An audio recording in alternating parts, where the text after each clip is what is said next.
Alright, this is an addendum to the previous video file. I forgot to mention it. The reason why I approached him about the shopping carts was because the San Diego police officer got along my routes and told me I can no longer use shopping carts.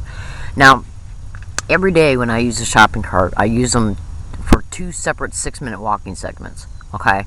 And I always return them to the corral that's right over there by the Hazard Center trolley station. The reason why he approached me and didn't want me to use them is because they know that I carry a lot of stuff in my backpack. They've even went through my backpack. Yeah. I did that on April 29th when a staged incident happened after I predicted on digital audio file before I got on a bus. Anyways, they know for a 100% fact that I carry heavy stuff. They know it. Because they're literally directly involved in this organized stalking that's happening towards me. The whole goal, I'm going to tell you something right now. I've been a target of this for 10 full years, every single day. Okay?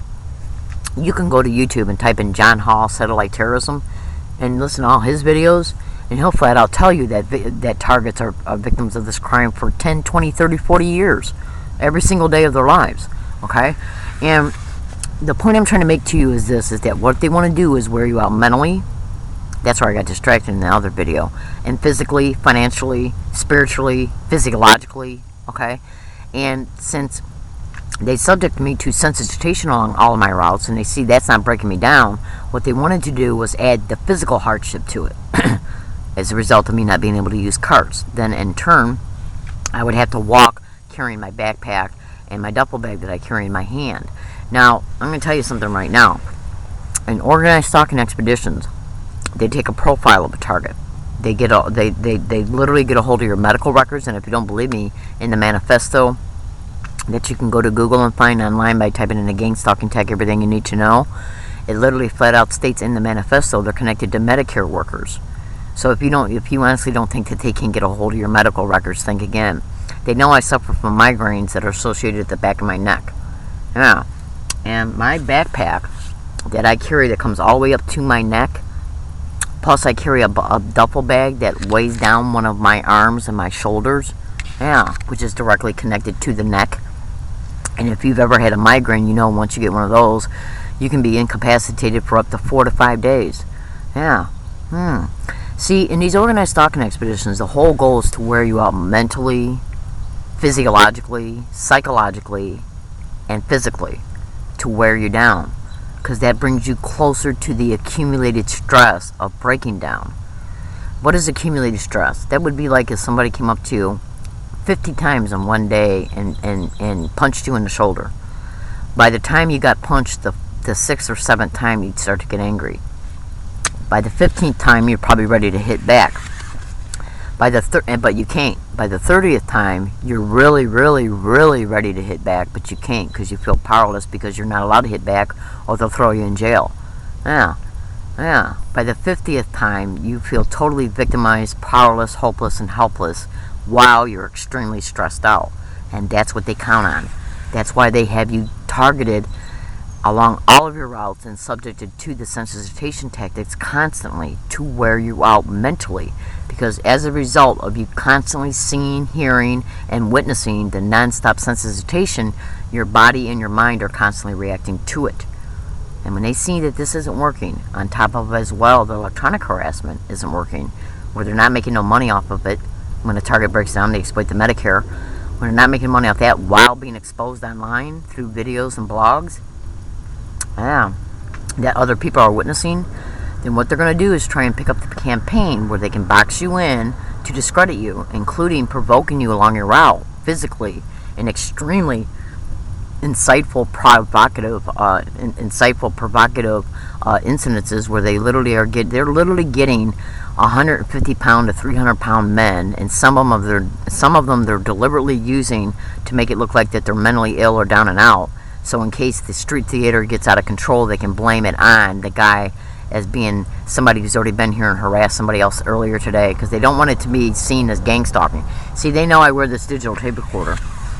And the last time they had me harassed over at the Old Town Trolley Station, MTS used the excuse that this guy had already been noted as harassing somebody earlier in the day. Bullshit. Because that was their excuse, because they know that I literally audio tape everything that goes on around me. Okay? And they also know that I predict things that it might happen as I'm entering a new environment, like arriving at Old Town. I sat down on the 18th at Old Town Trolley Station, and I predicted, let's see if anything happens here, and within 4 minutes something did. Okay? And so when I got up to find, when an MTS security guy finally came by and I got up to complain about it, he tried to tell me that that person was already cited for harassing somebody else earlier in the day. MTS has been noted all over since August that they're involved in this crime towards me. And since they share information about everything a target does in order to watch their back, like buying digital tape recorders and knowing that they're on, then what they do is try to make it appear that this person who's harassing me is not just harassing me. Plausible deniability, because they want to be able to deny the stalking. MTS also knows that they were sent an email file by me stating that if I'm harassed or if anything happens to me along on any of their routes or any of their property, that I was going to take this matter up for proofs.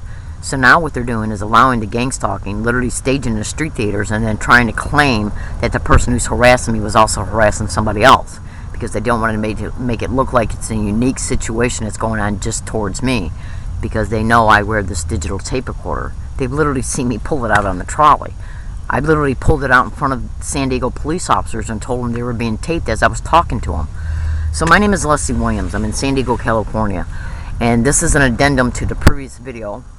And if you're just running across this one particular video, look at the video before seeing the other video that this is attached to. Look in the comments feature of this one and you'll understand why I state that this is an addendum video.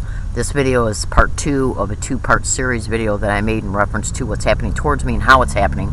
And I'm here to tell you today, fellow San Diego, and today's date is June 21st, 2012.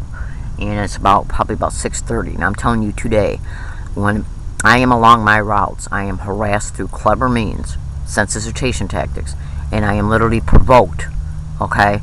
Literally provoked by people in the community that they're getting to provoke me along my routes, along all of my routes, bus routes, trolley stations, bus stops, universities, walking, hazard center, trolley station, businesses. And the whole goal is to try and provoke me to act out so they can then blame me for the incident and call the police. The police come and then they arrest me and either put me in county mental health or the psychiatric floor, or arrest me. Yeah. And possibly even steal my money or my American Express gift cards that I have on me.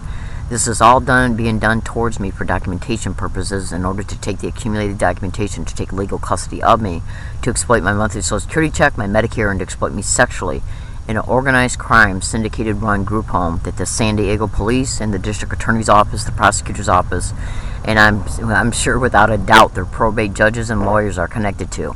It's organized crime within the system, and I'm exposing this crime that's happening towards me and hundreds of thousands of other Americans right now in real time, in order to inform the public, in order to also to expose the people involved. And I'm going to tell you something, if this happens to me after the fact, when this video goes online, what's the likelihood of anybody being able to deny that this crime is happening towards me? Because they got to cover their ass. And the only way that they can really even attempt to try and do that is by calling me crazy. And the only way they can do that is by literally engaging in the tactics I just got done describing. My name is Leslie Williams. I'm in San Diego, California. Today's date is June 21st, 2012.